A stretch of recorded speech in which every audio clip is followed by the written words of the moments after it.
Hello students, today we are going to begin with pronoun. पिछले class में हमने noun के बारे में डिटेल बताया था। आज हम प्रोनाउन के बारे में जानेंगे विथ डेफिनेशन।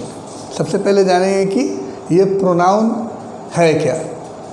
प्रोनाउन को हिंदी में हम सर्वनाम के नाम से जानते हैं, यानी नाम का उपनाम, ठीक है, सर्वनाम। सो डेफिनेशन है अ pronoun is a word used instead of a noun in लिeu of a noun, यानी किसी संज्ञा, किसी नाम के बदले प्रयुक्त होने वाला शब्द, यानी उसके बदले में इस्तेमाल किए जाने वाला जो शब्द है वो कहलाता है सर्वनाम या प्रोनाउन। जैसे हमने रंजन नाम दिया तो रंजन जो है वो नाउन है, प्रॉपर नाउन है, लेकिन उसके बाद अगले सेंटेंस में उसी की जिक्र जब होगी तो हम रंजन रिपीट नहीं करेंगे, बल्कि उसके लिए एक दूसरा शब्द इस्तेमाल करेंगे जिसको हम प्रोनाउन कहते हैं। ही आ जाएगा, अगर मेल है तो ही, फीमेल है तो शी, तो ये सारे प्रोनाउन हैं। So a pronoun is a word used instead of a noun. अब टोटल जो है वो 7 प्रकार के हमारे प्रोनाउंस होते हैं। There are 7 kinds of pronoun. पहला होता है पर्सनल प्रोनाउन। पर्सनल का मतलब होता है व्यक्तिगत। जैसे हम कहते हैं I do this, I write a letter, okay, she cooks pasta, okay, they prepare tea. तो यहाँ पर क्या है, किसी व्यक्ति के बारे में खास चीज़ों का बोध कराया जा रहा है, पर्सनल का बोध कराया जा रहा है, व्यक्तिगत चीज़ों के बारे में बोध कराया जा रहा है नाउन के बदले, तो वो कहलाता है पर्सनल प्रोनाउन, ठीक है। दिस इज आवर स्कूल, ठीक है। अगला जो आता है वो रिफ्लेक्सिव प्रोनाउन है, दूसरा, ठीक है। रिफ्लेक्सिव का मतलब ही होता है जो खुद के बारे में, कितने भी पर्सन होते हैं, first person, second person, third person, और तीनों के लिए, खुद के लिए अगर यूज़ हो तो वो सारे रिफ्लेक्सिव प्रोनाउन कहलाते हैं। जैसे फर्स्ट पर्सन में I, myself, we, ourselves, he, himself, she, herself, they, themselves, ठीक है। तो ये जितना भी सेल्फ यूज किया गया है वो सारे रिफ्लेक्सिव प्रोनाउन कहते हैं। इसको सेंटेंस में हम ऐसे यूज़ करेंगे, I myself, I do it myself, ठीक है। I do my work myself, मैं खुद अपने काम को करता हूँ। माई मदर कुक्स हर सेल्फ, वह खुद खाना बनाती है, ठीक है। My brother cleans the room himself, यानी मेरा भाई जो है वो अपने कमरे को खुद साफ करता है। तो ऐसे प्रोनाउन को himself, her self, themselves, itself, ये सारे जो शब्द हैं वो रिफ्लेक्सिव प्रोनाउन कहलाते हैं। कोई डाउट नहीं। अगला है तो हो गया एम्फैटिक। एम्फैटिक का मतलब होता है जोर देना।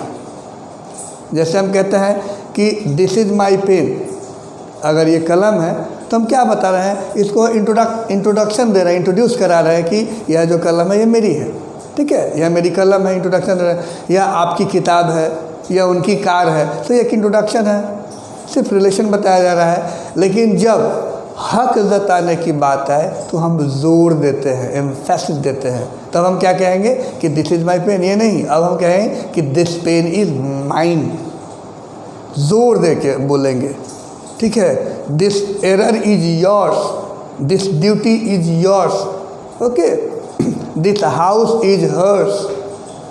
तो जब एम्फेटिक होगा तो जोर होगा, हक होगा, अधिकार होगा या रिस्पॉन्सिबिलिटी होगी। तो ऐसी स्थिति में हम जो यूज़ करते हैं वो एम्फेटिक प्रोनाउन कहलाता है, माइन, योर्स।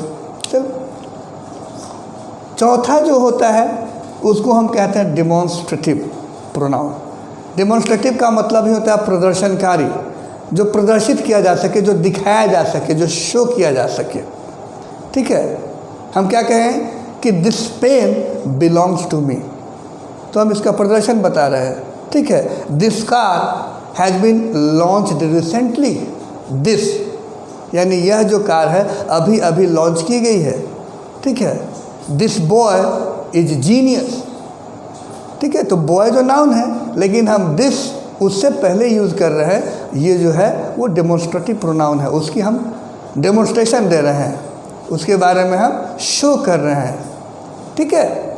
तो ये सारे कहलाते हैं demonstrative. That book is very interesting. उस किताब की तरफ हम रेफ़र करके बोलते हैं दैट। तो बुक के पहले जो दैट आया वो डेमोन्स्ट्रेटिव प्रोनाउन है, ठीक है। इसके आगे जो आता है वो इनडेफिनिट प्रोनाउन कहलाता है। इनडेफिनिट, ठीक है, यानी उसमें कोई निश्चित नहीं होगा। All the books give us knowledge. Books हो गया नाउन, लेकिन उससे पहले जो ऑल लगा ये इनडेफिनिट है, क्योंकि कोई निश्चित नहीं है। कोई भी किताब, ऑल या फिर everybody in the gathering, everybody in the assembly. तो असेंबली की हर एक, ये इनडेफिनिट है, किसी खास को नहीं बोल के, बल्कि हम एक एक को बोल रहे हैं या सबको बोल रहे हैं। तो समबॉडी, एवरीबॉडी, ऑल इत्यादि ये कहलाते हैं इनडेफिनिट, यानी अनिश्चित सर्वनाम। कोई निश्चित नहीं है, ठीक है। जब हम किसी का खास नाम लेते हैं तो डेफिनिट हो जाता है, लेकिन अगर हम किसी को नाम लेके नहीं बल्कि यूं ही सबको इंगित करें तो वो इनडेफिनिट कहलाता है। छठा जो होता है वो डिस्ट्रीब्यूटिव होता है, ठीक है, यानी each, either etcetera. Each of the boy should accept their duties, ठीक है।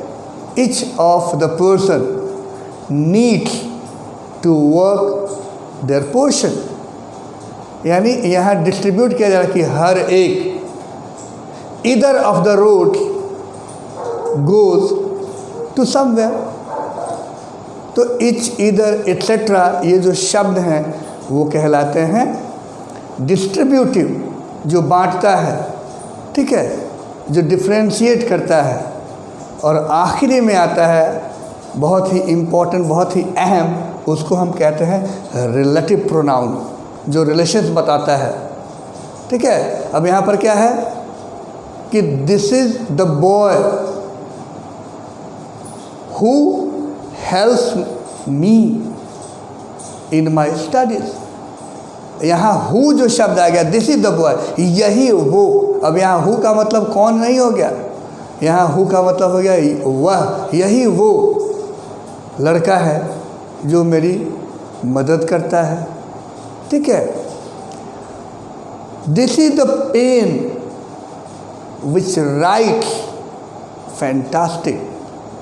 यही वो किताब है, विच का मतलब फिर यही हो जाएगा। This is the book which interests me a lot. Who, which, that भी आ सकता है। That is the thing I am worried about, that is the problem. तो जब हम जोर देके किसी वस्तु को इंगित करते हैं तो वो रिलेटिव कहलाता है। तो ये कुल मिलाकर आपके जो प्रोनाउंस हैं वो 7 होते हैं और संज्ञा के बदले आते हैं। इन सब का आप लिस्ट बना लें तो फिर सॉल्व करें। ये इतना मुश्किल नहीं है, बिल्कुल आसान है। Thank you very much. Subscribe for the next video. Thank you.